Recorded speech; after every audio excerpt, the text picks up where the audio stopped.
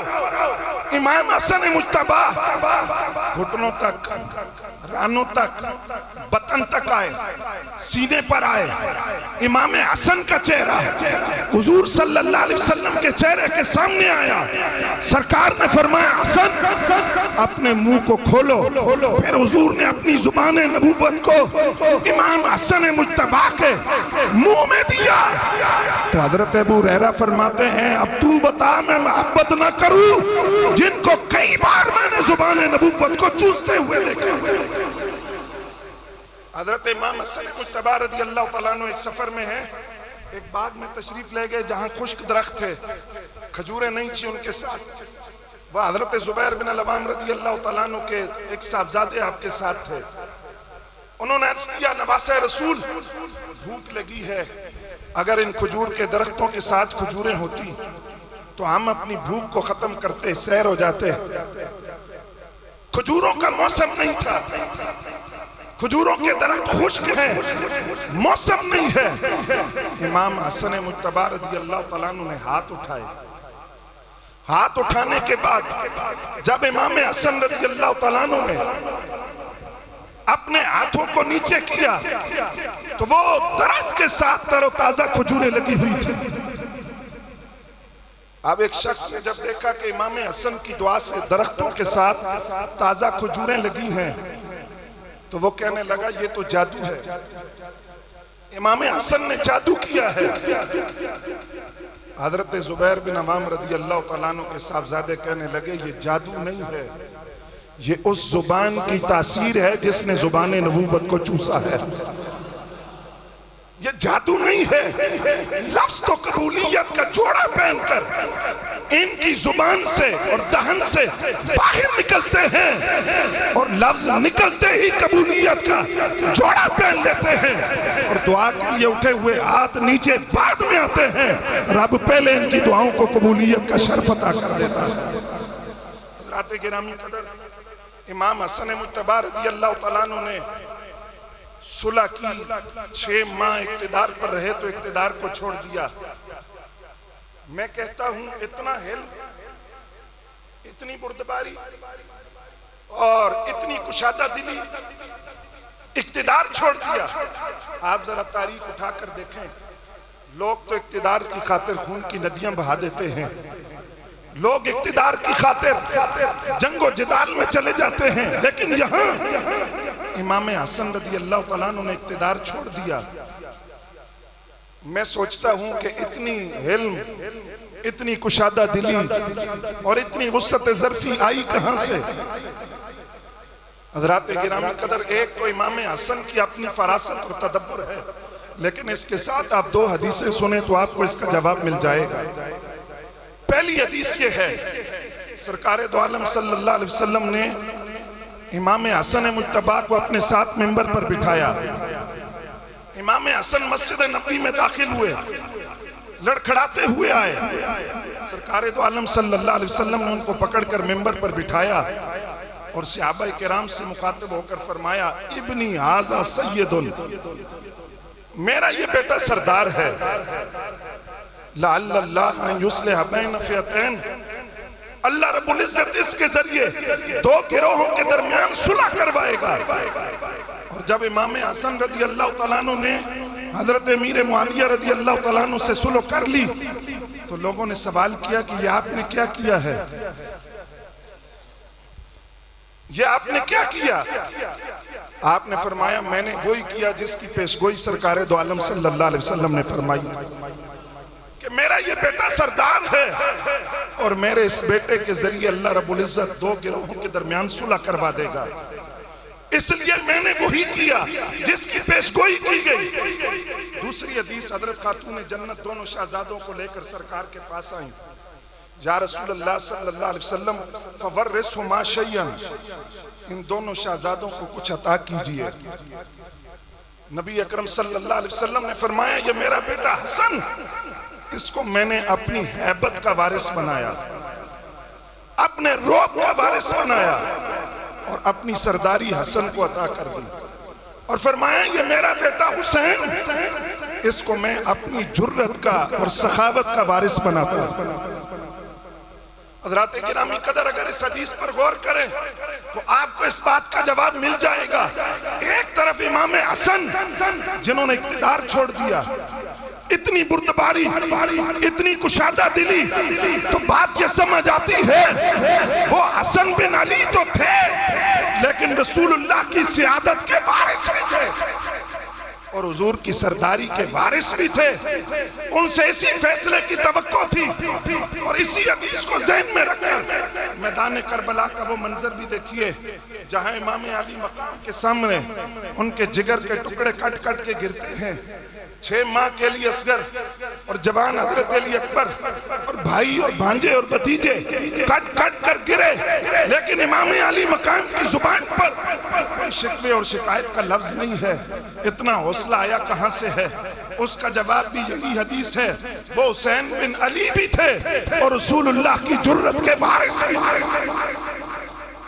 اگر وہاں قدم ڈگمگا جاتے، انگلی اٹھتی حضور کی جرت پر، انگلی اٹھتی سرکار دو عالم صلی اللہ علیہ وسلم کی شجاعت پر، وہ سیادت کے وارث ہے، یہ جرت کے وارث ہیں، انہوں نے وہاں وراثت کا حق ادا کر دیا اور امام علی مقام نے میدان کربلا میں وراثت کا حق ادا کر دیا۔ سرکار دو عالم صلی اللہ علیہ وسلم جب امام حسن کو کندھوں پر اٹھاتے ہیں تو پھر صحابہ کرام سے سوال کرتے ہیں کہ بتاؤ یہ کیسے لگ رہے ہیں؟ جبکہ حضرت صدیق اکبر رضی اللہ تعالیٰ عنہ فرماتے ہیں اللہ کی قسم حسن علی کے اتنے مشابہ نہیں ہیں جتنے نبی کے مشابہ۔ ان کا چہرہ، ان کا حسن رسول سے ملتا ہے اور ان کے چہرے کی شباہت حسن رسول سے ملتی ہے۔ اب یہاں بریلی کے تاجدار بولے، وہ فرماتے ہیں کہ سر سے لے کر ناف تک امام حسن حضور کی تصویر اور ناف سے لے کر قدموں تک امام علی مقام، چال میں، ڈھال میں، کردار میں اپنے نانا جان کی تصویر۔ اعلیٰ حضرت فرماتے ہیں معدوم نہ تھا سایہ شاہ ثقلین، اس نور کی جلوہ گاہ تھی ذات حسنین، تمثیل نے اس سائے کے 2 حصے کیے، آدھے سے حسن بنے ہیں آدھے سے حسین۔ آپ فرماتے ہیں لوگوں تم یہ کہتے ہو کہ حضور کا سایہ نہیں تھا، سایہ تھا لیکن تعظیم کی خاطر وہ سایہ زمین پر کبھی نہیں دیکھا گیا۔ اگر وہ سایہ تھا تو وہ کہاں تھا؟ آپ فرماتے ہیں تمثیل نے اس سائے کے 2 حصے کیے، سایہ مصطفیٰ صلی اللہ علیہ وسلم کو 2 حصوں میں تقسیم کیا گیا، آدھے سایہ مصطفیٰ سے امام حسن کو بنایا گیا، آدھے سایہ مصطفیٰ سے امام حسین کو بنایا گیا۔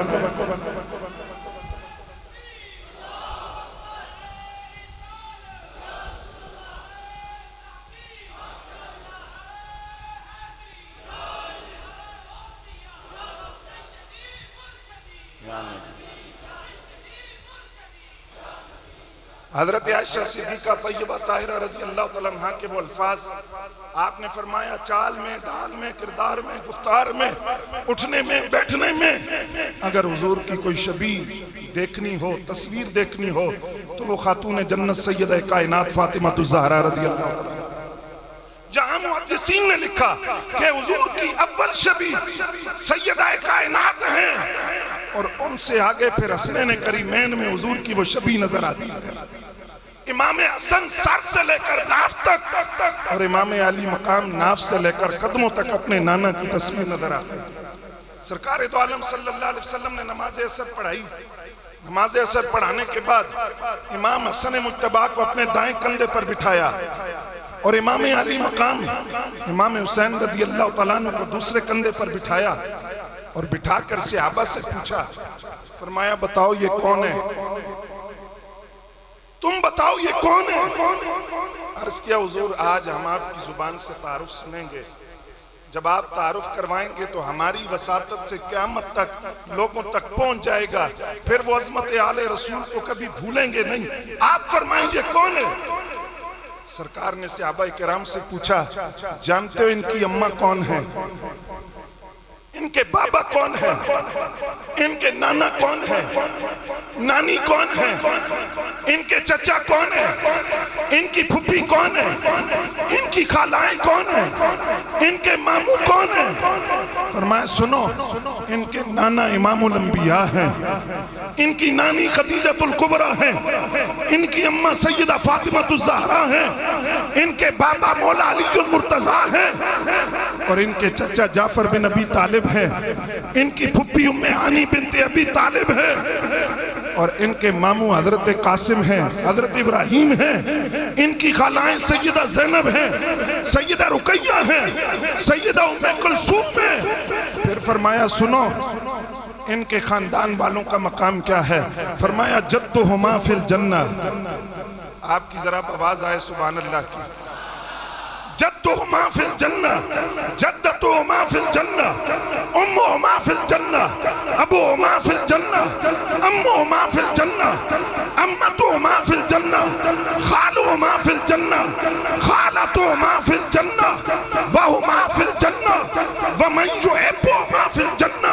فرمایا ان کے نانا بھی جنت میں، نانی بھی جنت میں، اماں بھی جنت میں، بابا بھی جنت میں، چچا بھی جنت میں، پھوپھی بھی جنت میں، خالائیں بھی جنت میں، ماموں بھی جنت میں، وہما فی الجنہ۔ جو ان دونوں سے پیار کرے وہ بھی سیدھا جنت میں، ومن یحبہما فی الجنہ وہما فی الجنہ۔ یہ دونوں خود تو جنت میں ہیں، جو ان دونوں سے محبت کرے گا وہ بھی سیدھا جنت میں جائے۔ نعرہ تکبیر، نعرہ رسالت، نعرہ تحقیق، نعرہ حیدری، علماء اہل سنت۔ حضرات کرام قدر، آل بیت اطہار کی محبت تقاضا ہے اس بات کا صحابہ کرام کے ساتھ عقیدت اور محبت کا رشتہ رکھا جائے، اس لیے کہ آل بیت اطہار صحابہ کرام کے ساتھ باہم شیر و شکر تھے۔ آپ ذرا حدیث پر اگر غور کریں، فضائل صحابہ، فضائل اہل بیت کے اندر جو حدیث ہیں ان میں سے 90% حدیثیں صحابہ کرام نے روایت کی۔ آل بیت کے مقام کو حدیث میں روایت کرنے والے 90% صحابہ کرام روایت کرتے ہیں اس کو۔ ان میں حضرت عبداللہ ابن عمر ہیں، حضرت عائشہ صدیقہ طیبہ طاہرہ ہیں، حضرت ابو بکر صدیق رضی اللہ تعالیٰ عنہ ہیں، حضرت امیر معاویہ ہیں، حضرت ابو ہریرہ رضی اللہ تعالیٰ عنہ ہیں۔ اتنی کثرت کے ساتھ ان کا حدیثیں روایت کرنا بتاتا ہے صحابہ اہل بیت سے جدا نہیں تھے اور اہل بیت صحابہ سے جدا تھے۔ اہل سنت کا عقیدہ وہی ہے جو آج صدیوں سے چلا رہا ہے، اور بریلی کے تاجدار نے کہا ہمارے تو ایک ہاتھ میں اہل بیت اطہار کی محبت ہے، دوسرے ہاتھ میں صحابہ کرام کی محبت ہے، اور بیڑا اسی کا پیار ہے جو صحابہ سے بھی پیار کرے گا اور اہل بیت سے بھی پیار کرے گا۔ اللہ رب العزت سے دعا ہے جو باتیں میں نے عرض کی ہیں ان کو سمجھنے اور عمل کرنے کی توفیق عطا فرمائے۔ وما علینا الا البلاغ۔